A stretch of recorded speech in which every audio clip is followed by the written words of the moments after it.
वालेकुम students. International relations की series में आज हम करेंगे अगला लेक्चर जिसमें हम पढ़ेंगे world war one. World war one के हम इवेंट्स पढ़ेंगे, उसके बाद फिर इसके जो कॉजेज़ हैं या फिर हिस्ट्री क्या थी वर्ल्ड वार वन से पहले जिससे वर्ल्ड वार वन हुई। उसके बाद फिर हम पढ़ेंगे इसके इम्पैक्ट्स या फिर after maths. World war one की बहुत ज़्यादा वीडियोस पड़ी हैं गूगल पर, लेकिन उसका मसला ये है कि वो समझ नहीं आती चीज़ें। उस वक्त तो दिमाग में बैठ जाती हैं लेकिन थोड़ी देर के बाद भूल जाते हैं। इसीलिए मैंने एक मैप भी बनाया है जो आपके सामने मैं रख रहा हूँ। उसके बाद मैप को देखें आप, उसके बाद हम इसको पढ़ेंगे तो आपको इजीली समझ आ जाएगा और भूलेगा नहीं इंशाल्लाह। तो वर्ल्ड वार वन से पहले जो यूरोप का मैप था वो कुछ इस तरीके से था। ये जर्मन एक बहुत बड़ा एम्पायर था, ठीक है। यहाँ पर जो अभी हम देखते हैं कि बाल्टिक नेशंस हैं या फिर पोलैंड है, यहाँ पर यूगोस्लाविया है, वो उस वक्त नहीं था वर्ल्ड वार वन से पहले। ये एम्पायर्स में बटे हुए थे। यहाँ पर रशिया का एम्पायर, ये जर्मनी का एम्पायर, ये ऑस्ट्रिया हंगरी का एम्पायर, ठीक है। तो ये वर्ल्ड वार वन के बाद ही एम्पायर टूटे हैं।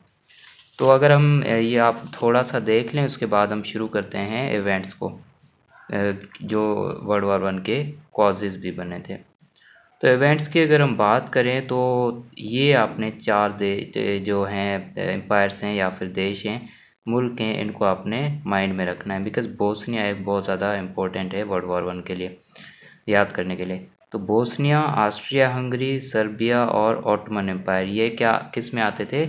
ईस्टर्न यूरोप में। बाकी जो ममालिक थे वो आते थे उसमें वेस्टर्न यूरोप में। तो मसला ये था कि जब 19th सेंचुरी का टाइम था तो ऑस्ट्रिया हंगरी, हम देख रहे हैं यहाँ पर कि ऑस्ट्रिया हंगरी एक बहुत ही बड़ा एम्पायर था, ठीक है। तो ऑस्ट्रिया हंगरी जो एक एक्सपेंशनिस्ट था, एक्सपेंशनिस्ट मतलब कि बढ़ाना चाहता था अपने मुल्क को, टेरिटरीज इनकी बढ़ाना चाहता था, दूसरे मुल्कों को अपनी टेरिटरी के अंदर लाना चाहता था। तो ऑस्ट्रिया हंगरी क्या उस वक्त क्या था, उस वक्त क्या चाहता था कि Austria Hungary wanted to control Bosnia, Bosnia को कंट्रोल करना चाहता था। उसके बाद क्या हुआ कि बोस्निया एट दैट टाइम क्या था, was a province of Ottoman Empire. ये अगर हम बात करें तो ऑस्ट्रिया उस वक्त बोस्निया को कैप्चर करना चाहता था और बोस्निया उस वक्त क्या था, ऑटोमन एम्पायर का प्रोविंस था, ठीक है। तो मसला क्या हुआ कि Austria Hungary asked Germany for help, क्योंकि ऑस्ट्रिया हंगरी और जर्मनी उस वक्त क्या थे, एक अलायंस में थे जिसमें एक दूसरे की हेल्प कर रहे थे बहुत सारे इवेंट्स पर। Then in 1878 Austria Hungary occupied Bosnia under the treaty of Berlin. Treaty of Berlin हुई, बर्लिन एक जर्मनी का शहर है, कैपिटल है आज के वक्त में। तो ट्रीटी ऑफ बर्लिन में क्या हुआ कि ऑस्ट्रिया हंगरी ने बोस्निया को कैप्चर कर लिया और उसके ऊपर एडमिनिस्ट्रेटिव कंट्रोल कर लिया, ठीक है। एडमिनिस्ट्रेशन के ऊपर सारा कंट्रोल नहीं लिया था उस वक्त। तो क्या हुआ, it was an area which the shrubs thought should be a part of greater Serbia. अब सर्ब्स कहाँ से आ गए? तो उस वक्त ये था कि ऑस्ट्रिया हंगरी बोस्निया के ऊपर अटैक कंट्रोल करना चाहता था। बोस्निया था ऑटोमन एम्पायर का प्रोविंस, और उस पर जो बोस्निया के अंदर जो लोग रह रहे थे वो सर्बिया के थे। ये सर्बिया बोस्निया के करीब एक कंट्री है साइड में। तो क्या हुआ कि जब ऑस्ट्रिया हंगरी ने एडमिनिस्ट्रेटिव पावर ले लिए तो सर्बिया इसके खिलाफ हो गया, ठीक है। आगे देखते हैं क्या हुआ। तो सर्ब्स कौन थे? सर्ब्स सर्बिया में रहने वाले थे और प्रो रशियन थे, ठीक है। यहाँ अगर हम रशिया की बात करें तो वो प्रो रशियन थे, रशिया की तरफ थे, ठीक है। तो Serbs were pro Russians and made no secrets of their ambitions to unite all Serbs and Croats. Croats भी सर्बिया के ही थे, एक लोगों का जो नाम है, जैसे हम सिंधी हैं, पंजाबी हैं, बलोची हैं, वैसे। Into a large slave kingdom, वो क्या चाहते थे कि एक लार्ज स्लेव किंगडम बने जिसमें सारे सर्व इकट्ठे हो जाएं, जिसको नाम दिया उन्होंने यूगोस्लाविया, जो बाद में वर्ल्ड मैप पर भी आया, ठीक है। देन क्या हुआ, ऑस्ट्रिया हंगरी वर्सेस सर्बिया, इनके दरमियान स्क्रिमिशेस थोड़े बहुत अटैक होते रहे एक दूसरे के ऊपर, ठीक है। देन लेटर ऑन रशिया साठ यूरोपियन कॉन्फ्रेंस, रशिया ने क्या किया, रशिया बीच में क्यों आया, क्योंकि जो सर्ब्स थे वो प्रो रशियन थे, रशिया की तरफ थे। तो रशिया ने क्या किया, यूरोपियन कॉन्फ्रेंस बुलाई, उसमें जो एक्सपेक्टेशन की help from Britain and France, तो उसको कहा जाता है ट्रिपल एतांते जो कॉन्फ्रेंस हुई, ठीक है। पर उन्होंने रशिया की हेल्प नहीं की, उसको ऑस्ट्रिया हंगरी को रोकने में। ठीक है, अगर हम इस सारे सिनेरियो को फिर से देखें तो क्या होगा, आपको अभी समझ आ जाएगा कि ऑस्ट्रिया हंगरी बोस्निया पर हम कब्ज़ा करना चाहता था, जिसको जर्मनी ने फुल छूट दी हुई थी। ठीक है, तो वो उस वक्त बोस्निया क्या था, ऑटोमन एम्पायर का प्रोविंस था। और सर्ब्स क्यों बीच में आ रहे थे, क्योंकि सर्ब्स के लोग यहाँ पर रह रहे थे जो थे प्रो रशियन, और ये चाहते थे कि एक योगोस्लेविया नाम से इनका किंगडम हो, जिसमें सारी सर्ब्स हों, स्लेव हों सारे। ठीक है, उसका एक अलग किंगडम हो योगोस्लेविया के नाम से। तो रशिया भी इनकी तरफ हो गया। अब ये दोनों अलग हो गए, ये दोनों अलग हो गए, ये दोनों अलग हो गए। ठीक है, ये मैंने आपको पहले ही बताया कि मैं अभी फिगर में आपको समझाने लगा हूँ। ये सारी चीज़ें आपको थोड़ी बहुत समझ आ गई होगी। तो अगर ये बात करें ना, ये है बोस्निया बीच में। ठीक है, ऑस्ट्रिया हंगरी क्या चाहता था, कंट्रोल चाहता था। उसने पहले एडमिनिस्ट्रेटिव कंट्रोल किया, बाद में क्या किया, हड़प लिया बोस्निया के ऊपर, सारा ही कंट्रोल कर दिया अपनी आर्मी भेजकर। ठीक है, तो ये टेरिटरी आ गई इसके अंदर, ऑस्ट्रिया हंगरी के अंदर आ गई बोस्निया की टेरिटरी सारी। देन ऑटमन एम्पायर का उसके ऊपर क्या था, ऑफिशियल कंट्रोल, जो मैंने आपको बताया कि प्रोविंस, जो ये के ऑटमन एम्पायर का प्रोविंस था बोस्निया। देन उसके बाद स्लेव्स या फिर सर्ब्स क्यों आए बीच में, बिकॉज वो रिलेटिव्स थे सर्बिया के। ठीक है, सर्बिया क्या था, एक प्रो रशियन मुल्क था जो चाहता था कि एक बहुत बड़ा एम्पायर हो जिसको हम नाम दें यूगोस्लाविया, जिसमें सारी सर्ब्स रहे। देन क्या हुआ उसके बाद, फिर 28 जून 1914 को क्या हुआ कि इसका जो arch Duke France Ferdinand king of Austria Hungary, H मतलब ऑस्ट्रिया हंगरी, उसके ऊपर हमला हुआ और उसकी मौत हो गई। कहाँ पर, साराजेवो में। साराजेवो कहाँ है, बोस्निया में। ठीक है, अभी देखें, ये किंग था arch Duke France Ferdinand, king था ऑस्ट्रिया हंगरी का, जो बोस्निया गया था, बोस्निया विजिट पर गया था किसी चीज़ से के मामले में। तो वहाँ पर क्या हुआ कि उसके ऊपर हमला हो गया बोस्निया के शहर साराजेवो में, और वो हमला करवाया किसने, सर्बियन ने। ठीक है, एक सर्बियन था, उसने किया हमला, 19 ईयर ओल्ड, जिसका नाम था गैवरिलो प्रिंसिप। तो क्या हुआ, हु वाज मेंबर ऑफ, वो एक सर्बिया की एक ब्लैक हैंड के नाम से एक रिबेलियस, जो हम कहते हैं कि पार्टी थी या फिर फोर्स थी, जो सर्बिया की थी। ठीक है, तो उस वक्त क्या हुआ कि उसने हमला कर दिया, उसकी मौत हो गई वहाँ पर आर्च ड्यूक फ्रांस फर्डिनांड की। ठीक है, देन क्या हुआ, Austria Hungary attacked on Serbia, Austria Hungary ने सर्बिया पर हमला कर दिया। ये फॉर एग्जांपल ऑस्ट्रिया हंगरी है, ये बोस्निया है, ये सर्बिया है। वर्ल्ड मैप में आप देखें तो ऐसे होगा। तो यहाँ का जो किंग था वो यहाँ आया कोई कुछ विज़िट के लिए, तो यहाँ का एक लोग था, मतलब सॉरी, यहाँ का एक सिटीज़न था, जो ब्लैक एंड के नाम की यहाँ पर एक फोर्स थी, उसमें था, तंजीम थी। तो वो यहाँ से आया, यहाँ पर उस किंग की असैसिनेशन कर दी। ठीक है, उसकी वहाँ पर अटैक में मौत हो गई।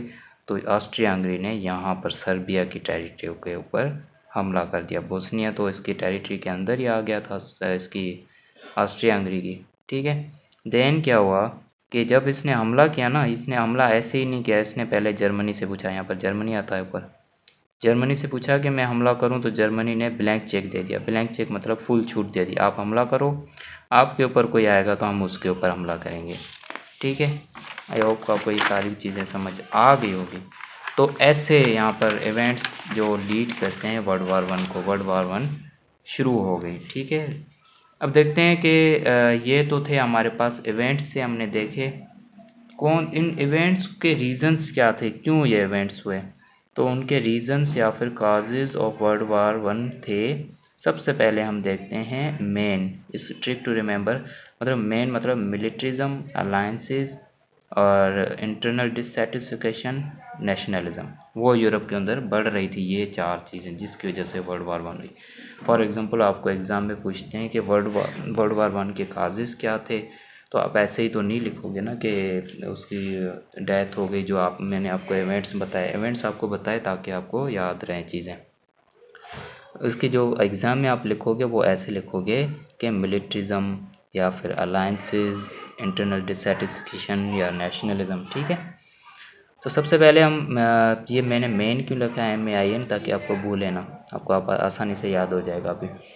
मिलिट्रिज्म सबसे पहला हम काज देखते हैं, उसमें क्या था कि इंक्रीज़ इन वेपन्स बढ़ रहे थे यूरोप में, हर कंट्री अपने वेपन्स बढ़ा रहा था। अब जहाँ पर वेपन्स की बात आती है तो वहाँ पर आती है रियलिज्म की थ्योरी, जो मैंने आपको पढ़ाई थी। मैंने आपको कहा था कि हम वर्ल्ड वॉर, जो भी वॉर्स वगैरह आई थी, इसमें थ्योरीज अप्लाई होती हैं इंटरनेशनल रिलेशंस की, ठीक है। तो मिलिट्रिज्म की बात हो रही है तो ज़ाहिर है रियलिस्ट थ्योरी की बात हो रही है। पावर गेन करो, अपनी सर्वाइवल के लिए पावर लाजमी है, बैलेंस ऑफ पावर की बात होती है, ठीक है। तो वो बात करते हैं कि स्टैटिज्म बढ़ रही थी उस वक्त, सेल्फ हेल्प बढ़ रही थी, सर्वाइवल ऑफ द फिटेस्ट, ठीक है। देन उसके बाद जो सेकंड कास्ट था जो मेन में आता है वो है अलायंसेस, सीक्रेट ट्रीटीज़ बन रही थी। रियलिस्ट ऐसे उसको डिफ़ाइन करते हैं कि उस वक्त मिलिट्रिज्म बढ़ रही थी और अलायंसेस बढ़ रही थी, सीक्रेट ट्रीटीज़। फॉर एग्जांपल ये एक कंट्री है यूके, ये एक कंट्री है फ्रांस, ठीक है। ये आपस में समझौता कर लेते हैं कि मेरे ऊपर कोई हमला करेगा तो आपने करना है, या फिर आप पर कोई हमला करेगा तो हम उस पर हमला करें। फॉर एग्जांपल ये थर्ड कंट्री रशिया है, इन दोनों की अलायंस है। रशिया अगर इस पर हमला करेगा तो ब्रिटेन, ये तो इस पर हमला करेगा ही करेगा, लेकिन ब्रिटेन भी इस पर हमला कर देगा, ठीक है। तो ये थी सीक्रेट ट्रीटीज़। उसमें कौन सी दो मेजर बड़ी ट्रीटीज़ बहुत ज़्यादा इंपॉर्टेंट है वर्ल्ड वार 1 के लिए, जो कॉज मानी जाती है अलायंसेस में, वो थी द ट्रिपल अलायंस 1882, जिसमें था ऑस्ट्रिया हंगरी, और दूसरा था इटली, तीसरा था जर्मनी, ठीक है। उसके बाद दूसरी थी ट्रिपल एंटेंटे, जिसमें 1907, उसमें था Britain, France, Russia and Serbia. इसको अगर हम पिक्टोरियल फॉर्म में देखें तो ऐसे होगा ये, ठीक है। ये आप इसको पिक्चर लेके याद कर लें ताकि आपको भूले ना ये सारे। ये थी द ट्रिपल अलायंस 1882, जिसमें ये कंट्रीज़ थे, और दूसरी ये थी, ठीक है, जिसमें ट्रिपल अलायंस 1907, जिसमें था सर्बिया, रशिया, ब्रिटेन, फ्रांस, ठीक है। उसके बाद अगर हम इंटरनल डिससेटिस्फिकेशन की बात करें, तीसरा मेजर काज था। तो लोगों के अंदर उस वक्त यूरोप के अंदर इंडस्ट्रियल रिवॉल्यूशन आ चुका था, और लोगों के अंदर डिससेटिस्फिकेशन ऑफ रूलर्स ज़्यादा बढ़ रही थी, डिवीजनरी थ्योरी अप्लाई होगी, इंटरनल इश्यूज बढ़ रहे थे, पॉलिटिकल, इकोनॉमिक, सोशल, जिसको हम कह सकते हैं कि कंस्ट्रक्टिविस्ट थ्योरी, ठीक है, ये इस पर एप्लीकेबल होगी। उसके बाद जो चौथा काज था वो था नेशनलिज्म। नेशनलिज्म क्यों कहा था? क्योंकि आइडियोलॉजिकल नेशनलिज्म थी। मैंने आपको पढ़ा दिया है नेशनलिज्म की टाइप्स वगैरह, उसमें आपने देखा होगा कि आइडियोलॉजिकल नेशनलिज्म किसको कहते हैं? थ्योरी ऑफ अदर रेस, ये हमारी नेशन ही सुपेरियर है, हमारी नेशन ही अच्छी है, बाकी जाए भाड़ में, बाकी अच्छे नहीं है। फॉर एग्जांपल ये पाकिस्तान है, ये इंडिया है, ठीक है। तो अगर हमारे पास आइडियोलॉजिकल नेशनलिज्म है तो हम बोलेंगे हम ही सुपेरियर हैं, हम ही सबसे आगे हैं, ये हमारे आगे क्या है, कुछ भी नहीं, हम इसको तबाह कर देंगे। वो उस वक्त एक नेशनलिज्म का टाइप, आइडियोलॉजिकल नेशनलिज्म, वो डेवलप हो रहा था लोगों के अंदर। ज़ाहिर है जब ये चीज़ होगी लोगों के अंदर तो फाइट तो होगी एक ना एक दिन, ठीक है। देन हमारे पास हम देखते हैं कि ये पहला काज हमने देखा कि मेन मिलिट्री अलायंसेस, इंटरनल डिससेटिस्फिकेशन और नेशनलिज्म। दूसरा मेजर काज था countries were divided into alliances. ये जो हमने बताया ना, ये ट्रिपल अलायंस और ये फिर ट्रिपल अतांते, उसमें अलाइड पावर्स थी और सेंट्रल पावर्स थी। वर्ल्ड वार 1 में जो एक क्वेश्चन भी पूछा जाता है कि वर्ल्ड वार 1 में कौन कौन सी पावर्स किस तरफ थी। जो अलाइड पावर्स थी उसमें था यूके, फ्रांस, इटली, यूएस, ठीक है, जापान, सर्बिया, रशिया, बेल्जियम, ये थी अलाइड पावर्स। और ये थी सेंट्रल पावर्स, ये एक तरफ थे, ये एक तरफ थे, ठीक है। तो उसमें था सेंट्रल पावर्स में था जर्मनी, जर्मन का एम्पायर था, ऑस्ट्रिया हंगरी का एम्पायर, तुर्की का ऑटोमन एम्पायर जो अभी तुर्की हम मानते हैं, उसके बाद दूसरा बुल्गारिया, ठीक है। ये कंट्रीज थे सेंट्रल पावर्स में। देन हम देखते हैं कि तीसरा मेजर काज था आइडियोलॉजिकल डिफरेंसेस। आइडियोलॉजिकल डिफरेंसेस का मतलब ये नहीं है कि नेशनलिज्म और आइडियोलॉजिकल नेशनलिज्म ये अलग है, आइडियोलॉजिकल डिफरेंस, ठीक है। कैसे? Ideological differences, political system of entire Europe was different from one another, ठीक है। जो यूरोपियन कंट्रीज थे उनके पॉलिटिकल सिस्टम अलग थे। पॉलिटिकल सिस्टम कैसे अलग थे कि यूके और फ्रांस डेमोक्रेटिक कंट्रीज़ थे, Germany, Japan semi democratic countries थे। इटली मोनार्की था, किंगशिप थी। और रशिया ऑटोक्रेसी था। ठीक है, ऑटोक्रेसी मतलब कि जहाँ पर सेंट्रल पावर्स एक ही हाथ में हो। मोनार्की और ऑटोक्रेसी में ज़्यादा डिफरेंस नहीं है। अगर ये किसी एक ही रीजन के अंदर, ये फॉर एग्जांपल ये एक रीजन है, यहाँ पर डेमोक्रेसी है, यहाँ पर मोनार्की है, यहाँ पर ऑटोक्रेसी है, यहाँ पर फिर सेमी डेमोक्रेटिक कंट्रीज है, तो ज़ाहिर है ये डेमोक्रेसी वाले बोलेंगे कैपिटलिस्ट मार्केट हो, जो हर कोई अपना खाए अपना कमाए। ये होंगे बोलेंगे हर सब कुछ किंग के अंदर आ जाए, मोनार्की। ये बोलेंगे कि किसी को कुछ ना मिले। और ये बोलेंगे कि नेशनलिज्म की पॉलिसी और नेशनल के अंदर आए। ठीक है, तो ये आपस में लड़ पड़ेगी ना ऐसे, अगर ये एक ही रीजन के अंदर ये हो। तो ऐसा ही उस वक्त कुछ सिनेरियो था, जैसे कोल्ड वार हुई रशिया और यूएस के दरमियान आइडियोलॉजिकल डिफरेंसेस की वजह से। ये रशिया फॉर एग्जांपल, ये अगर रशिया है, ये यूएस है, यहाँ पर कम्युनिज़्म था, यहाँ पर कैपिटलिज्म था, तो आइडियोलॉजिकल वार भी हो गया इन दोनों के दरमियान आइडियोलॉजिकल डिफरेंसेस की वजह से। ठीक है, हर कोई चाहता है कि हमारे इंस्टीट्यूशन से आगे बढ़े, बिकॉज उस वक्त एक्सपेंशनिस्ट पॉलिसीज़ थी। हर कोई चाहता था हमारे मुल्क जो भी बढ़े आगे। ठीक है, हमारे मुल्क का सिनेरियो अप्लाई करे दूसरे कंट्रीज़। तो उसके बाद चौथा हमारे पास ये जो था कॉज था, वो था इम्पेरियल एक्सपेंशनिज्म, जो मैंने आपको बता दिया 1700 से 1900 तक, स्क्रैम्बल ऑफ अफ्रीका। ठीक है, देन जो दूसरे काजेज़ थे वो फॉर एग्जांपल हम कहते हैं कि जर्मन की ऑफेंसिव पॉलिसी, जो रियलिज्म में बात कर सकते हैं हम जर्मन की ऑफेंसिव पॉलिसी, कि थोड़ी सी कुछ गड़बड़ के लिए आप जंग छेड़ दो। रशिया ने कुछ कहा, जंग छेड़ दो। इसने कुछ कहा, जंग छेड़ दो। बात तो करनी ही नहीं है, जंग छेड़नी। तो दूसरा हमारे पास जो अदर कॉजेज़ में रीज़न था वो था रशियन रिवॉल्यूशन, जो हमने पढ़ लिया। ये छोटे मोटे काजेज़, जो बड़े जो काजेज़ थे वो एक ये था military alliance, internal difference, nationalism. दूसरा ये allied powers versus central powers. तीसरा आइडियोलॉजिकल डिफरेंस जो था एम्पेरियल एक्सपेंशनिज्म। उसके बाद अगर हम इम्पैक्ट्स की बात करें ना, अभी हमें वार के इवेंट्स की बात नहीं करनी, हमने वार के प्रीवियस जो प्रीसीडिंग इवेंट्स थे उसकी बात की। वार में जो इवेंट्स थे उनकी बात नहीं करनी कि कौन सी बैटल कहाँ पर हुई, कौन सी बैटल कहाँ पर हुई, कैसे लड़े, वो हमें नहीं देखना। हमने खाली रीजंस देखने क्यों हो गए और उसके आफ्टर मैच देखते हैं क्या हुआ। अब वार तो होगी, ठीक है, बहुत ज़्यादा वार, जिसको वर्ल्ड वार 1 को ग्लोबल वार भी कहा जाता है, द ग्रेटेस्ट वार भी कहा जाता है। ठीक है, तब उसके इम्पैक्ट्स क्या हुए जब वार ख़त्म हो गई। एनालिसिस हम कैसे करेंगे कि वार के इम्पैक्ट्स क्या पड़े। सबसे पहले तो जो 3 मेजर एम्पायर्स थे वो टूट चुके थे। कौन कौन से? ऑटोमन एम्पायर, जिससे तुर्की निकला। उसके बाद फिर ऑस्ट्रो हंगेरियन एम्पायर, जिससे यूगोस्लेविया निकला, ऑस्ट्रिया निकला, हंगरी निकला। और तीसरा था रशियन एम्पायर। ठीक है, यहाँ पर फिर कम्युनिज़्म आ गया। उसके बाद फिर दूसरा जो, ये तो पहला जो इम्पैक्ट था, दूसरा इम्पैक्ट पड़ा वो था new states emerge on world map. जैसे मैंने आपको बताया अभी, पोलैंड हो गया, चेकोस्लोवाकिया हो गया, या फिर यूगोस्लाविया। ठीक है, ये नए कंट्रीज़ आ गए। तीसरा रीज़न क्या हुआ, ओ सॉरी इम्पैक्ट क्या पड़ा या आफ्टर मैथ क्या हुआ? Rise of communism. हमने देखा कि वर्ल्ड वार 1 से पहले रशिया में कम्युनिज़्म की बात ही नहीं हुई। हमने रशियन रिवॉल्यूशन में देखा कि कैसे कम्युनिज़्म आया और उसके बाद फैला। तो रशियन रिवॉल्यूशन के बाद फिर कम्युनिज़्म फैलने लगा वर्ल्ड वार 1 के बाद। ये हम पढ़ रहे हैं आफ्टर मैथ्स। ठीक है, चौथा उसके बाद क्या हुआ? Institutionalisation of peace. पीस के लिए इंस्टीट्यूशंस बनाए गए हिस्ट्री में पहली बार। फर्स्ट इन दी हिस्ट्री के लीग ऑफ नेशंस बनाएगी, जिसमें जिसमें हमने देखा उसके बाद फिर जब लीग ऑफ नेशंस नाकाम हुई, ये हम पढ़ेंगे भी लीग ऑफ नेशंस। जब लीग ऑफ नेशंस नाकाम हो गई तो फिर यूएन बनी, जो आज तक बहुत ज़्यादा हद तक कामयाब है। ठीक है, उसके बाद फिर डॉन ऑफ लिबरलिज्म का कॉन्सेप्ट फिर शुरू हो गया, जिसमें वुड्रो विल्सन ने अपने 14 पॉइंट्स दिए थे, ये होना चाहिए। ठीक है, देन पांचवा रीज़न हम देखते हैं क्या हुआ।